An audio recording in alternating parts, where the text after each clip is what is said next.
সকলোকে স্বাগতম জনালোঁ KSK এডুকেশ্যন চেনেলটোলৈ। আজি আমি RRB NTPC আৰু গ্ৰুপ ডিৰ কাৰণে সাধাৰণ বিজ্ঞানৰ জীৱ বিজ্ঞানৰ কেইটামান MCQ আমি আলোচনা কৰিম। আপোনালোকে যদি RRB NTPC হওক বা RRB গ্ৰুপ ডিৰ কাৰণে যদি প্ৰিপাৰেশ্যন কৰি আছে, এই ভিডিঅ'টো নিশ্চয় লাভদায়ক হ'ব আপোনালোকৰ বাবে।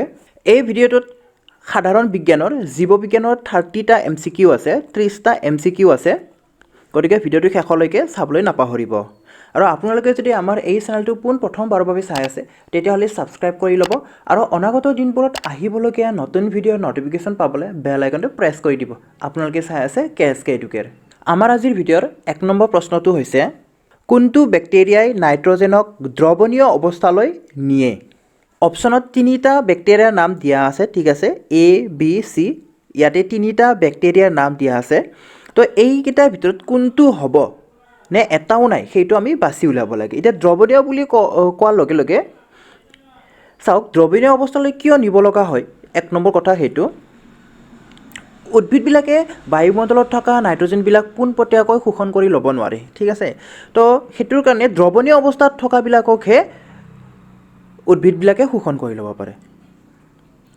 আৰু দ্ৰৱণীয় মানে কি হয়? দ্ৰৱণীয় এই শব্দৰ অৰ্থটো হৈছে যে যিবিলাকে দ্ৰৱীভূত হ'ব পাৰে, ঠিক আছে। তো নাইট্ৰজেনটো সাধাৰণতে পানীত দ্ৰৱীভূত নহয় বা জলীয় পদাৰ্থত দ্ৰৱীভূত নহয়, কিন্তু নাইট্ৰজেনৰ যিবিলাক যৌগ, ঠিক আছে, সেইবিলাকহে কি কৰিব পাৰে? পানীত দ্ৰৱীভূত হ'ব পাৰে।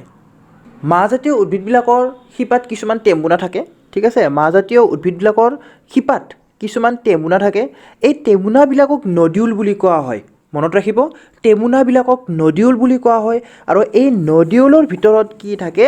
কিছুমান বেক্টেৰিয়া থাকে। সেই বেক্টেৰিয়াবোৰ হৈছে ৰাইজ'বিয়াম। ৰাইজ'বিয়াম সোমাই থাকে নডিউলৰ ভিতৰত। এইবিলাকে কি কৰে? বায়ুমণ্ডলৰ পৰা নাইট্ৰজেনবিলাক শোষণ কৰি লয়। নাইট্ৰজেনবিলাক শোষণ কৰি লয় বায়ুমণ্ডলৰ পৰা। তাৰপিছত এমনিয়াম হওক বা নাইট্ৰেট ৰূপত ৰূপান্তৰ কৰি দিয়ে। এই প্ৰশ্নৰ উত্তৰটো হ'ব অপশ্যন বি, ৰাইজ'বিয়াম। 2 নম্বৰ প্ৰশ্নটোলৈ আহিছোঁ এতিয়া। উদ্ভিদৰ পাতত থকা সৰু সৰু বিন্ধাবোৰক কোৱা হয়। উদ্ভিদৰ পাতত থকা সৰু সৰু বিন্ধাবোৰক কি বুলি কোৱা হয়? পত্ৰৰন্ধ্ৰ। অপশ্যন বিটো হৈছে ইয়াৰে শুদ্ধ উত্তৰ, পত্ৰৰন্ধ্ৰ। অনাসেউজীয়া উদ্ভিদ আৰু প্ৰাণীৰ পৰিপুষ্টি হৈছে, এতিয়া অনাসেউজীয়া মানে যিবিলাক সেউজীয়া নহয়, ঠিক আছে, বা অসেউজীয়া উদ্ভিদ আৰু প্ৰাণীৰ পৰিপুষ্টি কি হয়? সেইবিলাক হৈছে আমাৰ পৰপোষী। অপশ্যন এটো হৈছে শুদ্ধ উত্তৰ, পৰপোষী বুলি কোৱা হয়। পৰপোষী বুলি কিয় কোৱা হয়? কাৰণ এইবিলাকে নিজৰ খাদ্য নিজে প্ৰস্তুত কৰি ল'ব নোৱাৰে, উদ্ভিদৰ ওপৰত নিৰ্ভৰ কৰিবলগীয়া হয়, ঠিক আছে। উদ্ভিদৰ ওপৰত ডিপেণ্ড কৰি থাকে এইবিলাক, সেইকাৰণে হৈছে পৰপোষী। উদ্ভিদবিলাকক কিয় স্বপোষী বুলি কোৱা হয়? উদ্ভিদবিলাকক কিয় স্বপোষী বুলি কোৱা হয়? কাৰণ উদ্ভিদবিলাকে সালোক সংশ্লেষণ পদ্ধতিৰে নিজৰ খাদ্য নিজে প্ৰস্তুত কৰি ল'ব পাৰে। গতিকে কোনটো শুদ্ধ উত্তৰ হ'ব? আমাৰ 4টা অপশ্যন আছে। কোনটো শুদ্ধ উত্তৰ হ'ব? শুদ্ধ উত্তৰটো হৈছে অপশ্যন এ। উদ্ভিদবিলাকে নিজৰ খাদ্য নিজে প্ৰস্তুত কৰি ল'ব পাৰে কাৰণে সিহঁতক কি বুলি কোৱা হয়? স্বপোষী বুলি কোৱা হয়। 5 নম্বৰ প্ৰশ্নটোত আছে, তলৰ কোনটো পৰপোষী নহয়? পৰপোষী নহয় মানে কি হয়? যিবিলাক আনৰ ওপৰত ডিপেণ্ড নকৰে, ঠিক আছে। নহয়তো সুধিছে। পৰপোষী মানে হৈছে আনৰ ওপৰত ডিপেণ্ড কৰা। নহয় সুধিছে, গতিকে আনৰ ওপৰত ডিপেণ্ড নকৰে। নিজৰ খাদ্য নিজে প্ৰস্তুত কৰি ল'ব পৰা হ'ব লাগিব। গতিকে গৰুৱে নিজৰ খাদ্য নিজে প্ৰস্তুত কৰি ল'ব নোৱাৰে, হৰিণাইও নোৱাৰে, ইষ্টে নোৱাৰে। কোনে পাৰে? শেলাই পাৰে, ঠিক আছে। অপশ্যন ডি, শেলাই। শেলাইবিলাকে নিজৰ খাদ্য নিজে প্ৰস্তুত কৰি ল'ব পাৰে, কাৰণ শেলাইৰ গাত কি থাকে? ডাল পাত নাথাকে যদি ইহঁতৰ কোষত কি থাকে? ক্লৰ'ফিল থাকে। সেইকাৰণে নিজৰ খাদ্য নিজে প্ৰস্তুত কৰি ল'ব পাৰে। ই পৰপোষী নহয়, ই হ'ল স্বপোষী। উদ্ভিদৰ পাতত থকা সৰু সৰু বিন্ধাবোৰক আগুৰি থকাবোৰ কি হয়? এতিয়া উদ্ভিদৰ পাতত থকা সৰু সৰু বিন্ধাবোৰ কি হয়? পত্ৰৰন্ধ্ৰ, ঠিক আছে। তো পত্ৰৰন্ধ্ৰক, প্ৰতিটো পত্ৰৰন্ধ্ৰক 2টা কোষে আগুৰি থাকে, ঠিক আছে। 2টা কোষে আগুৰি থাকে। এই কোষ দুটাক কি বুলি কোৱা হয়? ৰক্ষী কোষ বুলি কোৱা হয়। গাৰ্ড চেল, গাৰ্ড চেল, ৰক্ষী কোষ। গতিকে অপশ্যন এটো হ'ব ইয়াৰে শুদ্ধ উত্তৰটো। এতিয়া আমি পৰৱৰ্তী প্ৰশ্নটোলৈ আগবাঢ়িম। লাইকেন হৈছে শেলাই আৰু ভেঁকুৰৰ ডেছ, খালী ঠাই আমি পূৰ কৰিব লাগে। লাইকেন, শেলাই আৰু ভেঁকুৰৰ কি হয়? শেলাই আৰু ভেঁকুৰৰ সহজীৱিতা হয়। ঠিক আছে, সহজীৱিতা। অপশ্যন বিটো হ'ব ইয়াৰে শুদ্ধ উত্তৰটো। 8 নম্বৰ প্ৰশ্নটোত আছে তলৰ কোনটো সালোক সংশ্লেষণৰ শুদ্ধ ৰাসায়নিক বিক্ৰিয়া। এতিয়া সালোক সংশ্লেষণত কি হয়, আমাৰ সালোক সংশ্লেষণত বায়ুৰ পৰা কাৰ্বন ডাই অক্সাইড শোষণ কৰি লয় আৰু শিপাই কি কৰে, শিপাই মাটিৰ তলৰ পৰা পানী আৰু খনিজ লৱ্য শোষণ কৰি লয় আৰু এইবিলাক কলৈকে আহে, পাতলৈকে আহে। গতিকে পাতত আমাৰ কি হ'ব, কাৰ্বন ডাই অক্সাইড আৰু পানীৰ মাজত বিক্ৰিয়া হ'ব। ঠিক আছে, কাৰ্বন ডাই অক্সাইড আৰু পানীৰ মাজত বিক্ৰিয়া হ'ব। গতিকে আমাৰ চাওক, অপশ্যন এত কাৰ্বন ডাই অক্সাইড আছে, অপশ্যন বিটো কাৰ্বন ডাই অক্সাইড আছে, গোটেইকেইটা আমাৰ কাৰ্বন ডাই অক্সাইড আৰু পানী আছে লেফ্ট হেণ্ড ছাইডত। গতিকে আমি কোনটো চাব লাগিব, আমি ৰাইট হেণ্ড ছাইডত চাব লাগিব। কাৰ্বন ডাই অক্সাইড আৰু পানীৰ মাজত বিক্ৰিয়া হয়, কি হয়, অক্সিজেন, পানী আৰু গ্লুক'জ উৎপন্ন হয়। গতিকে ইয়াৰে শুদ্ধটো হ'ব অপশ্যন এ। ঠিক আছে, কাৰ্বন ডাই অক্সাইড আৰু পানীৰ মাজত বিক্ৰিয়া হ'ব, হৈ কিনে কি হ'ব, গ্লুক'জ, অক্সিজেন আৰু পানী উৎপন্ন হ'ব। কেতিয়াবা কিন্তু এই যিহেতু আমাৰ বাওঁফালে পানী আছে অলৰেডি, কাৰ্বন ডাই অক্সাইডৰ পানীৰ লগত বিক্ৰিয়া ঘটিছে, পানীখিনি থাকি যাব, কেতিয়াবা অপশ্যনত পানী নিদিবও পাৰে, অকল কি দিব পাৰে, গ্লুক'জ আৰু অক্সিজেনো থাকিব পাৰে। এইখিনি মনত ৰাখিব। সালোক সংশ্লেষণৰ সময়ত কাৰ্বন ডাই অক্সাইড আৰু পানীৰ মাজত ৰাসায়নিক বিক্ৰিয়া ঘটে, তাৰপিছত কি উৎপন্ন হয়, গ্লুক'জ, অক্সিজেন আৰু পানী। প্ৰ'টিন উৎপাদন কৰিবলৈ উদ্ভিদৰ প্ৰয়োজনীয় মৌলবিধ হ'ল। প্ৰ'টিন উৎপাদন কৰিবৰ কাৰণে উদ্ভিদক কি মৌলৰ প্ৰয়োজন হয়। এতিয়া আমি যদি কওঁ, প্ৰশ্নটো এনেদৰেও ক'ব পাৰিম আমি যে প্ৰ'টিনৰ কাৰণে কোনবিধ মৌল প্ৰয়োজনীয়, আৰু সেইটো হৈছে আমাৰ নাইট্ৰজেন। ঠিক আছে, নাইট্ৰজেন। আৰু প্ৰ'টিনৰ যিটো সৰু একক, ঠিক আছে, সৰু এককটো হ'ব আমাৰ এমিনো এচিড।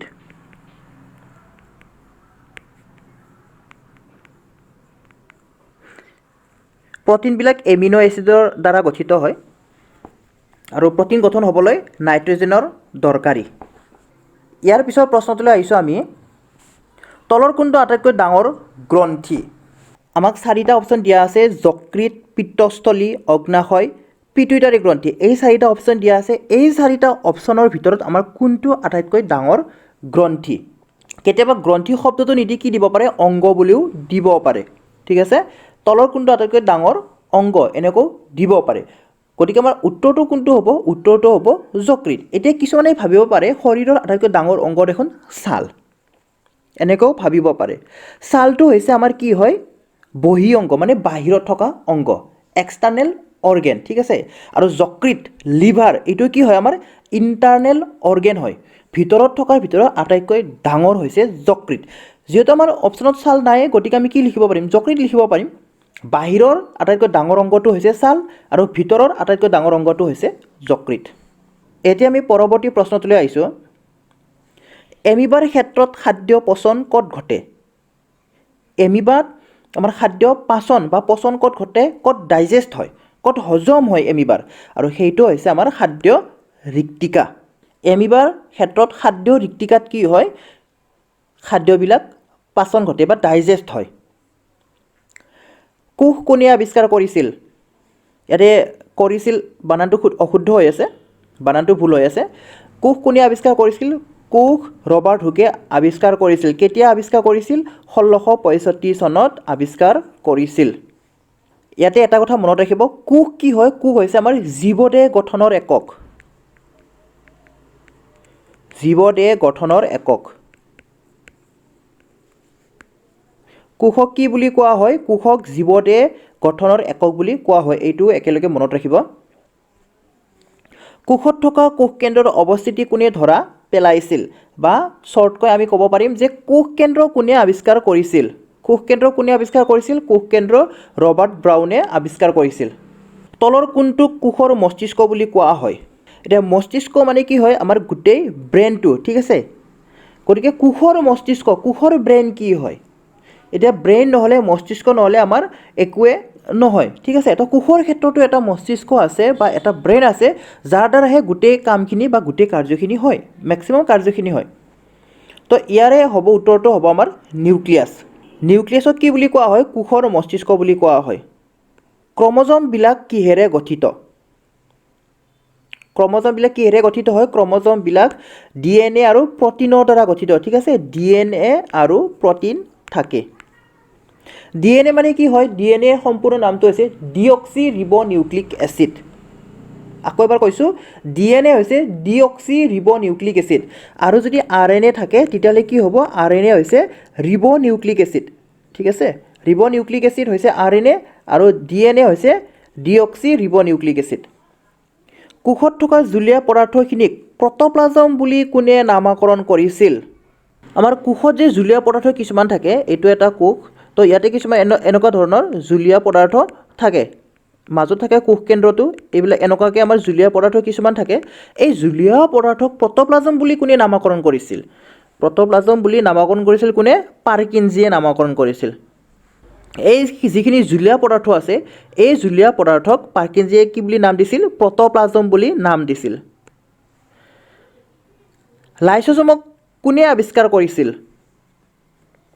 লাইসোজোমক আৱিষ্কাৰ কৰিছিল ডে ডিউভে অপশ্যন চি হৈছে ইয়াৰে শুদ্ধ উত্তৰ ডে ডিউভে কি কৰিছিল লাইসোজোমক আৱিষ্কাৰ কৰিছিল লাইসোজোমক ডে ডিউভে আৱিষ্কাৰ কৰিছিল কিমান চনত 1955 চনত আৱিষ্কাৰ কৰিছিল আৰু লাইসোজোমক কি বুলি কোৱা হয় এইখিনি কথা মনত ৰাখিব লাইসোজোমক আত্মঘাতী মোনা বা কোষৰ এটম বোমা ঠিক আছে এটম বম অফ দ্য সেল বুলিও কোৱা হয় এটম বম অফ দ্য সেল অথবা আত্মঘাতী মোনা বুলি কোৱা হয় কিয় কোৱা হয় চাওক যেতিয়া নেকি আমাৰ কোষৰ কিবা যদি জখম হয় ঠিক আছে কিবা যদি জখম হয় তেতিয়াহ'লে লাইসোজোমে কি কৰে লাইসোজোমৰ ভিতৰত থকা যিবিলাক জলবিয়োজক উৎসেচক থাকে ঠিক আছে জলবিয়োজক উৎসেচক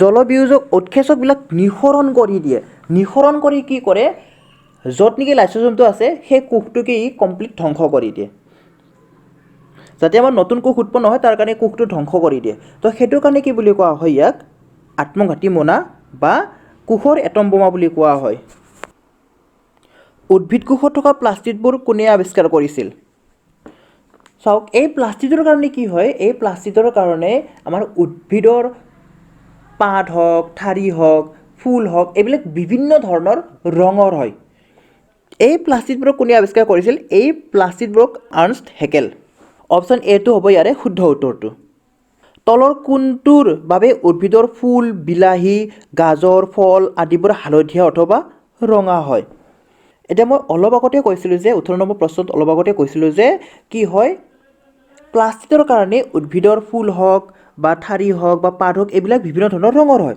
তো ইয়াৰ লগতে জড়িত হয় আমাৰ এইবাৰ কিন্তু কি দিছে অপশ্যন এ বি চি এই গোটেইকেইটা কিন্তু আমাৰ প্লাষ্টিডৰ ভাগ হয় প্লাষ্টিডৰ ভাগ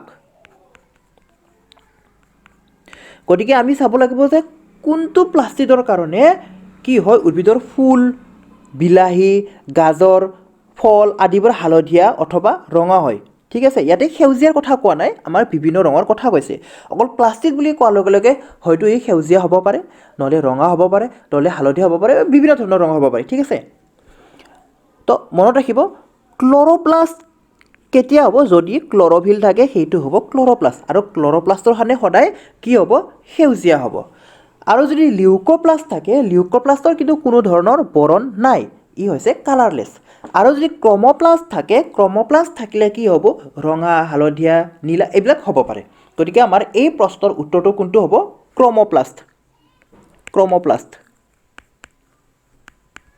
অপশ্যন চিটো হ'ব ইয়াৰে শুদ্ধ উত্তৰটো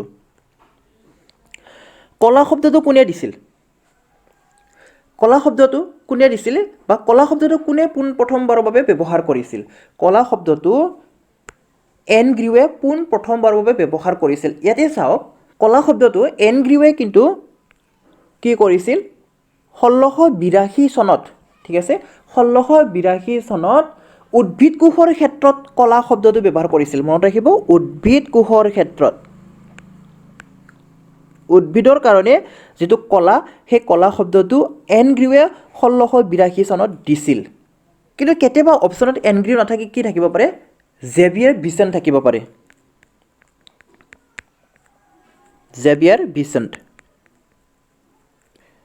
জেভিয়াৰ বিচেণ্টে কি কৰিছিল 1801 চনত প্ৰাণীৰ কাৰণে কলা সংজ্ঞাটো দিছিল আৰু শব্দটো ব্যৱহাৰ কৰিছিল প্ৰাণীৰ কাৰণে যিটো কলা হয় সেই কলা শব্দটো ব্যৱহাৰ কৰিছিল প্ৰাণীৰ কাৰণে আৰু লগতে কলাৰ সংজ্ঞাটোও দিছিল ঠিক আছে কোনে দিছিলে কলাৰ সংজ্ঞা জেভিয়াৰ বিচেণ্টে দিছিল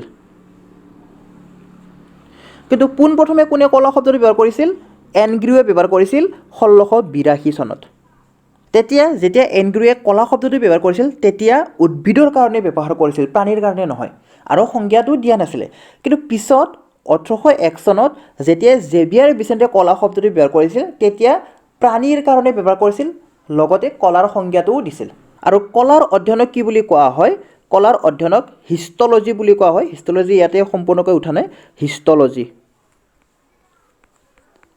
কলাৰ অধ্যয়নক হিষ্টলজি বুলি কোৱা হয় উদ্ভিদৰ পাতৰ ঠাৰিৰ গুৰি আৰু গা গছৰ গাঁঠিৰ কাষত থকা কলাবিধ হৈছে আমাৰ ঠাৰিৰ গুৰি হওক বা গা গছৰ গাঁঠি হওক এইবিলাকত কি কলা থাকে ঠিক আছে আৰু সেই কলাবিধ হৈছে নিৱেশিত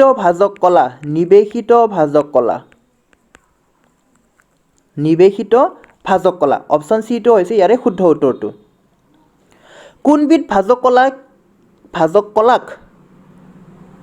কলাক কেম্বিয়াম বুলিও কোৱা হয় ঠিক আছে কোনবিধ ভাজক কলাক কেম্বিয়াম বুলিও কোৱা হয় উত্তৰটো হৈছে পাৰ্শ্বীয় ভাজক কলাক কেম্বিয়াম বুলিও কোৱা হয়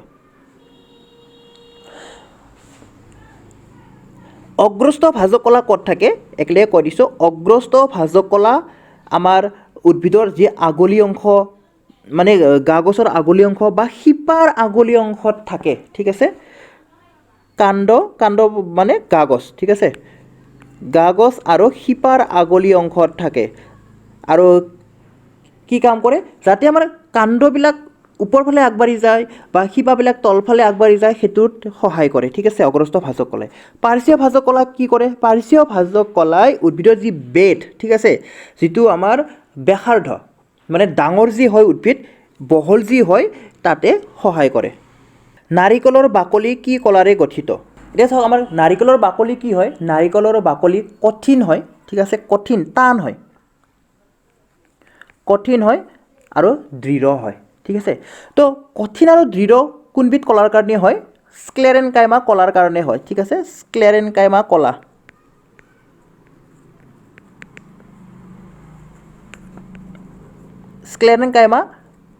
কলাৰ কাৰণে কি হয় আমাৰ নাৰিকলৰ বাকলিটো কঠিন হয় আৰু দৃঢ় হয় আৰু কলেনকাইমাৰ কি হয় চাওক কলেনকাইমাৰ কাৰণে উদ্ভিদৰ কি হয় স্থিতিস্থাপকতা গুণটো বাঢ়ি যায় মানে চাওক উদ্ভিদৰ ঠাৰিটো আমি যদি টানি কেনে এৰি দিওঁ ধৰা এইখিনি আমাৰ উদ্ভিদৰ ঠাৰি হয়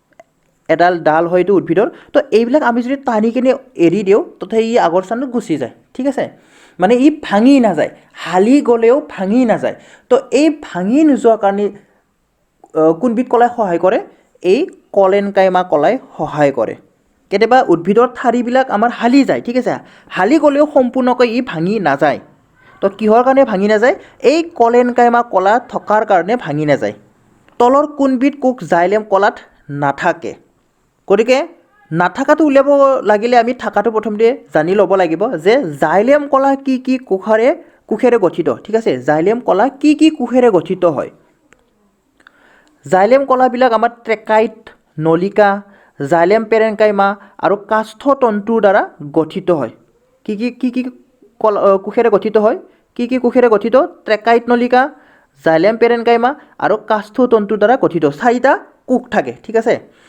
চাৰিটা কোষ থাকে একেদৰে ফ্লইমতো চাৰিটা কোষ থাকে ফ্লইমত কি কোষ থাকে চালনী নলিকা সংগী কোষ ফ্লয়েম তন্তু আৰু ফ্লয়েম পেৰেনকাইমা এই চাৰিবিধ কোষেৰে গঠিত জাইলেমত ট্ৰেকাইট নলিকা জাইলেম পেৰেনকাইমা আৰু কাষ্ঠতন্তু গতিকে আমাৰ জাইলেমৰ সুধিছে ঠিক আছে জাইলেমত কি থাকে ট্ৰেকাইট নলিকা জাইলেম পেৰেনকাইমা আৰু কাষ্ঠতন্তু তো ইয়াতে আমাৰ সংগী কোষ বুলি দিছে চাওক অপশ্যন ডিটো শুদ্ধ উত্তৰ হ'ব অপশ্যন ডিটো আমাৰ জাইলেম কলাত নাথাকে অপশ্যন ডিটো যিটো সংগী কোষ হয় সংগী কোষ ক'ত থাকে আমাৰ সংগী কোষ ফ্লয়েম কলাত থাকে আপোনালোকে স্ক্ৰীনশ্বট ল'ব পাৰে বা লিখিও ল'ব পাৰে এইখিনি খুবেই দৰকাৰী হয় তলৰ কোনটো ক্ৰিয়া ঐচ্ছিক পেশীৰ দ্বাৰা হয় ঠিক আছে শুদ্ধ উত্তৰটো বাছনি কৰা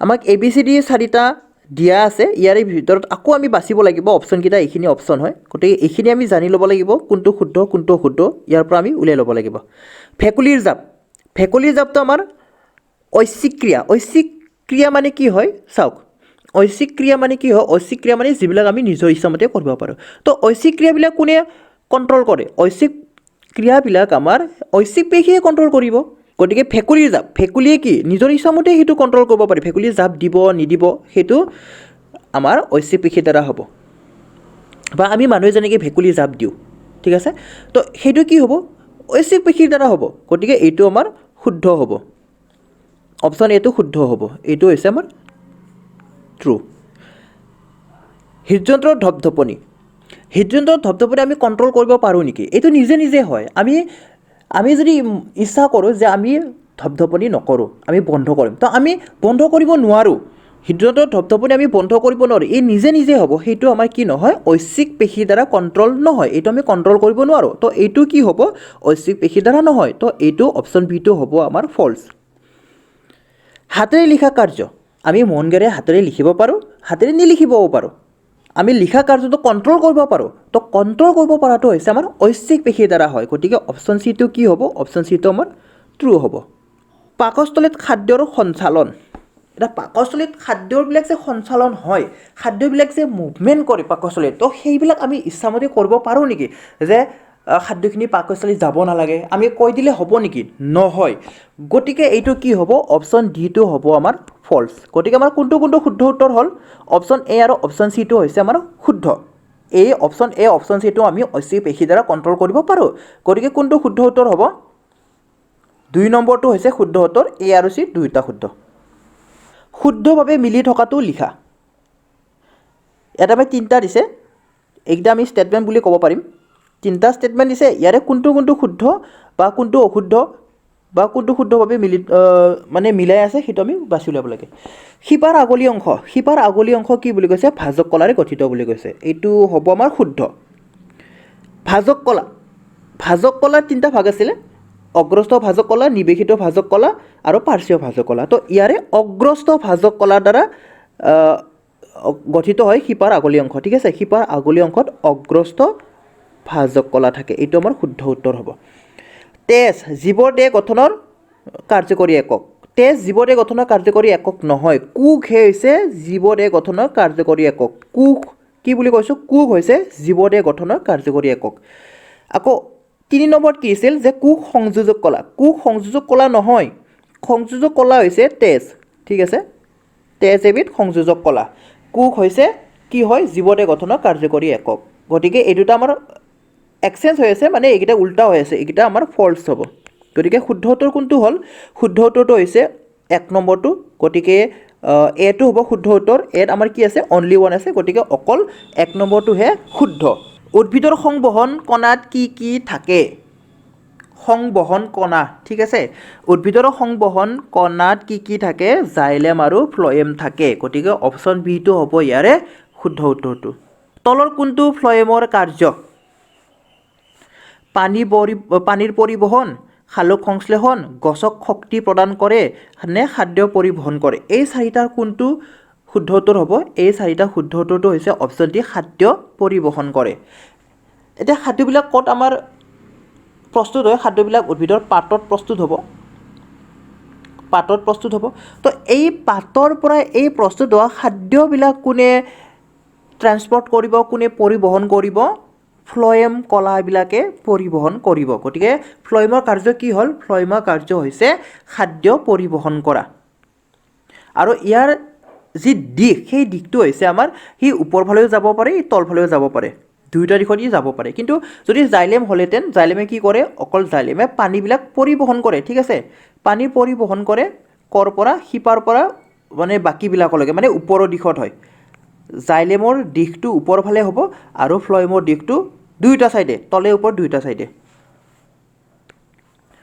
কোনবিধ সংযোজক কলাই অধিক পৰিমাণৰ শক্তি যোগান ধৰিব পাৰে ঠিক আছে তো অধিক শক্তিৰ কথা কৈছে গতিকে আমাৰ এইটো কি হ'ব অধিক শক্তি সদায় চৰ্বিৰ লগত লিংক থাকে ঠিক আছে চৰ্বিৰ লগত বা মেদ ইয়াৰ লগত লিংক থাকে ইয়াৰ পৰা অধিক শক্তি মানে উৎপন্ন হ'ব পাৰে, মানে এইবিলাকে কি কৰিব পাৰে অধিক শক্তি যোগান ধৰিব পাৰে। গতিকে এই 29 নম্বৰ প্ৰশ্নটো কোনটো হ'ব? অপশ্যন এটো হ'ব মেটকলা। ঠিক আছে, মেটকলাই অধিক পৰিমাণৰ শক্তি যোগান ধৰিব পাৰে, কাৰণ শক্তিবিলাক ফিউচাৰৰ কাৰণে, ভৱিষ্যতৰ কাৰণে চৰ্বি আকাৰে কি কৰে জমা কৰি দিয়ে। এতিয়া আমি শেষ প্ৰশ্নটোলৈ আহিছোঁ। তলৰ কোনবিধৰ উপস্থিতিৰ কাৰণে মৰুজাতীয় উদ্ভিদৰ বাষ্পমোচনৰ হাৰ হ্ৰাস হয়? বাষ্পমোচন কি হয় প্ৰথমতে আমি জানি ল'ব লাগিব। বাষ্পমোচন হৈছে উদ্ভিদৰ পৰা যিবিলাক পানীবিলাক, ঠিক আছে, নলগা পানীবিলাক বাষ্প আকাৰে ওলাই যোৱাটো হৈছে বাষ্পমোচন।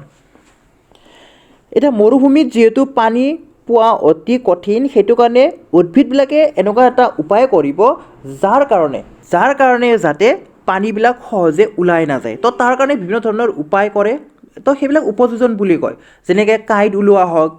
ইয়াৰ উপৰিও উদ্ভিদৰ দেহত এনেকুৱা এটা পদাৰ্থ থাকে যাৰ সহায়ত কি কৰা হয়, যাৰ সহায়ত আমাৰ বাষ্পমোচনটো কমাই দিয়া হয় বা বাষ্পমোচনটো বন্ধ কৰিও দিয়া হয় বুলিও আমি ক'ব পাৰোঁ। তো সেইটো হ'ব আমাৰ কিউটিন। কিউটিন নামৰ এক প্ৰকাৰ মমজাতীয় পদাৰ্থ থাকে, ঠিক আছে, মমজাতীয় পদাৰ্থ থাকে যিবিলাকে কি কৰে বাষ্পমোচনৰ হাৰটো কমাই দিয়ে। আজিৰ ভিডিঅ'টো আমি ইমানতে সামৰণি মাৰিম। আপোনালোকে ভিডিঅ'টো লাইক কৰিবলৈ নাপাহৰিব।